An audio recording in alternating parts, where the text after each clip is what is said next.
नोकरी ही एक अशी गोष्ट आहे जी मोठ्या मोठ्या लोकांना देखील करायला भाग पाडते. काही स्वतःचा व्यवसाय करतात तर काही कुठल्या तरी मोठ्या कंपनीमध्ये नोकरी.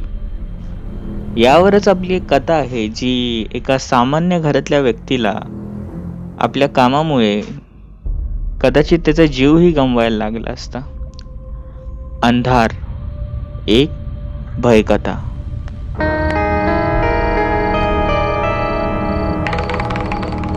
कथा संपल्यानंतर ती कशी होती मला इंस्टाग्रामवर सांगा. चॅनलवर कमेंट करून सांगा. इंस्टाग्राम आय डी आहे tejas.story. तुमचंही काही कथा असतील तर मला सांगू शकता. रोहन, 27-28 वर्षाचा मुलगा. नुकताच लॉकडाऊनमुळे त्याचे काम सुटले होते. घरची परिस्थिती थोडीशी अवघड होती. करायचं काय आणि मोठमोठ्या कंपनीमध्ये देखील वॅकन्सी नव्हत्या. हतबल झालेला. त्यातच एक दिवशी त्याच्या मित्राचा फोन आला. अरे ऐक, हे बघ मी तुला काही सांगतोय, प्लीज वाईट मानून घेऊ नको, पण तशी तुला नोकरीची गरज आहे. आणि एक काम कर, मग मी माझ्या मित्राचा ॲड्रेस देतो, तिकडे जा. तिथे ट्रक ड्रायव्हिंग म्हणून तू करशील का? हे ऐकलं आणि रोहन बोलला, अरे वेडेस का, यात राग कसला, मी उद्याच जातो आणि तिकडे जॉईन होतो. रोहनला फार आनंद झाला आणि तो तसंच गेला. त्या ट्रकच्या मालकाला भेटला आणि विचारले की काय हो साहेब, काय करावं लागेल? त्या ट्रक मालकाने देखील सांगितले, सध्या तरी एक काम कर, तुला मोठी नोकरी भेटेस तर तू इथे काम कर, जशी भेटेल तसं तू सोडून जा. हे ऐकून रोहनला पण आनंद झाला आणि त्यात त्याने काम करण्यास होकार दिला. आणि त्या मालकाने सांगितले की हा आहे शशिकांत, तुझ्यावरच असेल, हा एक क्लीनर म्हणून तुझ्यावर आहे. तुला ट्रक खूप चांगला चालवता येतो रोहन, ते ट्रक मालक बोलले. त्यातच रोहन बोला, हो हो सांगा ना कुठे जायचंय. पण त्या मालकाने सांगितले, तुला जायचंय शिंदेवाडीमध्ये आणि त्याची डिलिव्हरी सामनाची आजच करायची आहे. पण तुला ओढ्यामार्गे जावे लागेल. एवढं ऐकलं आणि बाजूचे काही कर्मचारी हे त्या मालकाकडे आश्चर्याने पाहू लागले. त्यातलंच एकाने त्याला मागे ओढला आणि सांगितले, साहेब तिथून कुठून त्यांना जायला सांगतायत? त्या मालकाने आपल्या आठ्या मोठ्या केल्या आणि रागात बोलला, हे बघा तुम्हाला सांगतोय, तिकडून जर तो गेला तर लवकर पोचेल आणि तुमचे जे भूतांवरचे विश्वास आहेत ते बंद ठेवा. नवीन मुलांना असलं काही सांगू नका. त्या ट्रक मालकाने ह्यांना चावी दिली आणि रोहननी संध्याकाळी 7-7:30 वाजता जेवून घेतले. काही काळ आराम केला आणि रोहन आणि त्याच्यावर असलेला तो क्लीनर हे दोघंही निघाले. सकाळी 5 पर्यंत यांना त्या ट्रकमध्ये असलेल्या सामनाची डिलिव्हरी करायची होती. सांगितल्याप्रमाणे त्यांनी आपला प्रवास सुरू केला. 10-10:30 वाजले असतील. 12 पर्यंत प्रवास अक्षरशः चांगला गेला आणि शेवटी मोबाईलवर बघता बघता टर्न घेऊ लागले आणि नंतर त्यांना आठवले की मालकांनी सांगितले होते की ओढ्यामार्गे जावा. तसे ओढ्यामार्गे एक शॉर्टकट होता जेणेकरून 1.5 तास वाचणार होते. या विचारांना माहीत नव्हतं की हे आता कुठे अडकणार आहेत. दोघंही नवीन होते. कळत न कळत रोहननी तिथे गाडी वळवली आणि तो ओढ्याचा प्रवास सुरू झाला. तो रस्ता अक्षरशः खड्ड्यांनी भरलेला. असे वाटत होते की काही काळ, किमान 15-20 वर्ष झाले असतील इथून कोण गेलं नसेल. त्यात ते कडाक्याचे थंडीचे दिवस होते. स्वेटर घालून सुद्धा नसल्यासारखे वाटत होते. कळत न कळत त्या क्लीनरनी प्रश्न विचारला, बरं रोहन तुला एक विचारू का? रोहन बोला, विचार. तुला भूतांवर विश्वास आहे का?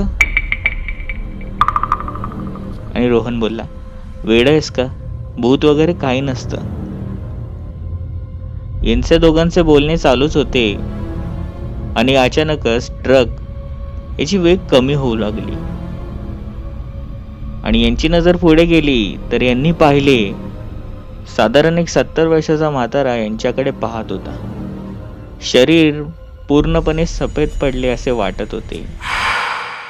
त्यांनी पूर्ण पांढरे कपडे घातले होते आणि सगळ्यात भयभीत दृश्य म्हणजे ट्रक जवळ येताच हेडलाईट त्याच्या डोळ्यावर पडली, पण त्यांनी कोणताही हावभाव केला नाही. तो ट्रककडे आणि रोहनकडे एकटक पाहत होता, जणू काय कुठली दुश्मनी आहे. त्याने आपले डोळे देखील बंद केले नाही. तो मागे निघून गेला आणि रोहन बोलला, कसा माणूस होता ना, साधा त्याने आपले डोळे देखील बंद केले नाही. असं कुठे असतं का? पण क्लीनर हा काही वेगळ्याच विचारात होता. त्याला कोणाचा तरी फोन आला होता आणि तो फोन ठेवला होता. तेव्हापासून तो घाबरलेला होता. रोहन तसाच आपली ट्रक चालवत होता, पण क्षणभरातच यांना तो पुन्हा एकदा दिसला. या दोघांनाही आश्चर्य वाटले. अरे हा इथं कसं काय? रोहन बोलला. आणि पुन्हा तसेच. ती लाईट ह्याच्या डोळ्यावर पडली, पण ह्यानी कोणताही हावभाव केला नाही. तो तसाच तिथे उभा होता आणि पुन्हा एकदा ट्रक जाताच हा निघून गेला. अरे हे काय आहे? असं कुठे असतं का? नाही एवढं लवकर येतोय कसा? रोहन बोलत होता, पण तो क्लीनर हा तसाच एकटक घाबरलेल्या अवस्थेत वाटत होता. पण आता जे यांच्यावर होणार होते ते फार भयंकर होते. तो माणूस यांना पुन्हा दिसला, पण यावेळेला लांबूनच. आणि रोहन बोलला, ते बघतो पुन्हा एकदा दिसला. पण अचानकच यांना भीती वाटू लागली, यासाठी कारण की तो माणूस हा हळूहळू करून शरीराने मोठा होत चाललेला. त्याची हाईट 5 फूट 8 इंच, 9 इंच, 10 इंच, 6 फूट आणि असं करता करता 8-9 फूट झाली. हे दृश्य एवढे भयंकर होते की यांना काही समजत नव्हते. त्यात क्लीनर किंचायला आणि रोहननी त्याला शांत केले. अरे गप बस तू, काय नाही, हा आपल्यासारखाच माणूस असेल. पण आता रोहनच्या मनात देखील धडकी भरली होती. हळूहळू तो जवळ यायला आणि ट्रकच्या बाजूने गेला आणि यांनी सुटकेचा निश्वास घेतला. बापरे, विचित्र होता, रोहन बोलला. त्याने त्या क्लीनरकडे बघितले आणि तो अक्षरशः घामाने भिजला होता. अक्षरशः काय पुढे गेले असतील आणि यांना मागून ट्रकमधनं कसल्या तरी हालचाली जाणवू लागल्या. रोहननी त्याचा ट्रक थांबवला आणि त्या क्लीनरला सांगितले, जा रे बघ कसला आवाज आहे.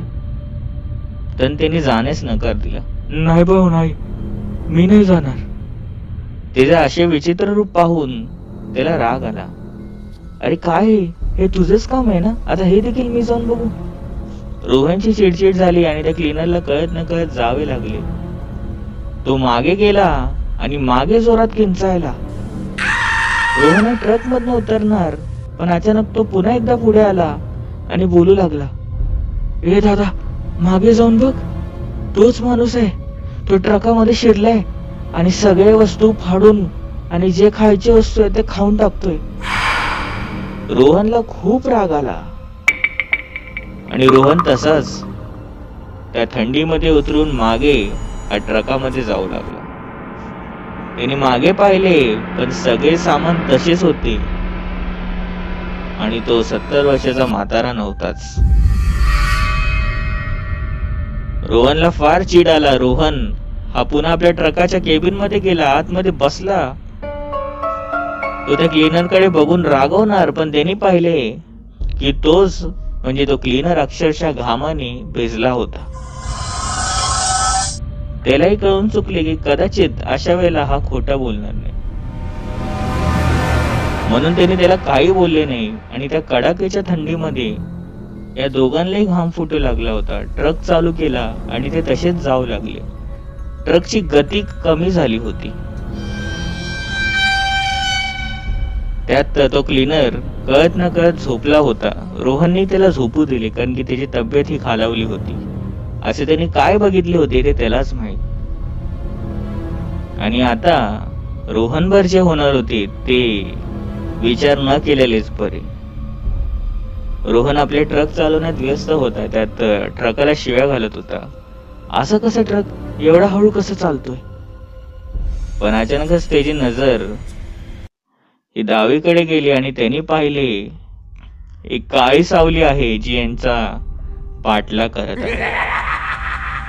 हळूहळू ती स्पष्ट दिसत गेली आणि यांनी पाहिले की तोच म्हातारा हा अक्षरशः हवेत तरंगत यांच्याकडे बघत येत आहे. त्याचे डोळे पूर्णपणे फुटलेले होते. त्यातून रक्त गळत होतं. तोंडातून रक्त गळत होतं आणि मुळात त्याला पाय नव्हतेच. पाय होते ते उजवीकडे आणि एक डावीकडे. रोहन जोरात किंचाळला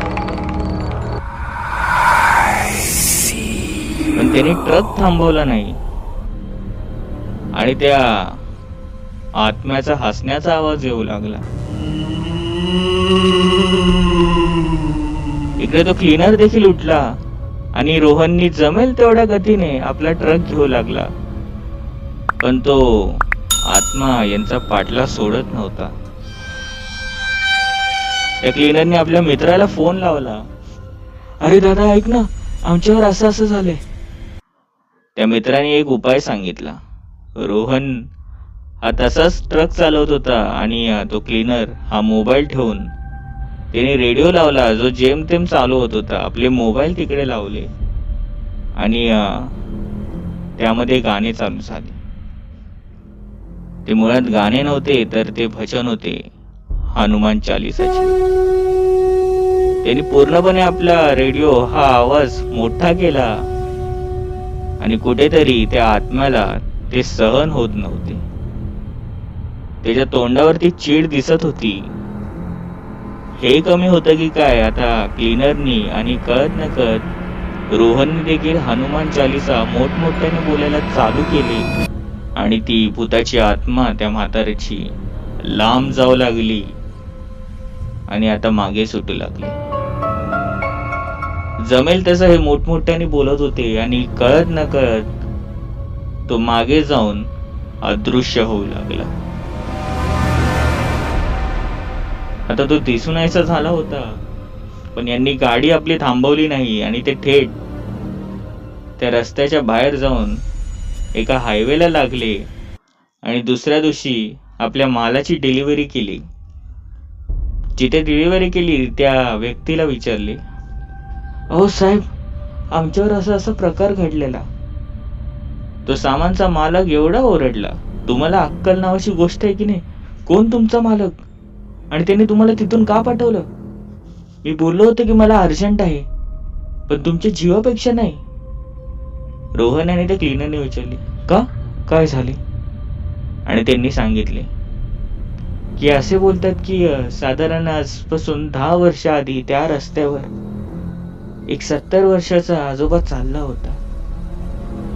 त्याची ते पांढरी धोती, पांढरे शर्ट अशा अवस्थेत आणि एका मुलाने, तोही 20 वर्षाचा असेल, तिने आपल्या 100च्या एवढ्या गतीमध्ये त्या आजोबाला उडवून टाकले. तो तिथेच तडपडत राहिला पण तो मुलगा तिथून निघून गेला. तेव्हापासून तो आजोबा हा त्यांना शोधतोय, तेही मेल्यानंतर. जो कोणी जाईल तो त्यांना मारण्याचा प्रयत्न करतो. महिन्यातून एकदा तरी तिथे कोणतरी मेले ही बातमी नक्कीच येते. आणि हो, मी तुमच्या मालकांना देखील सांगितले होते की या मुलांना इथून पाठवू नका. तेही लक्ष देऊन सांगितले. रोहन आणि तो क्लीनर दुसऱ्या दिवशी गेले आणि त्या मालकाच्या थोबाडीत मारली. तिला देखील झालेला सगळा प्रकार सांगितला आणि ती नोकरी त्याच दिवशी सोडून दिली.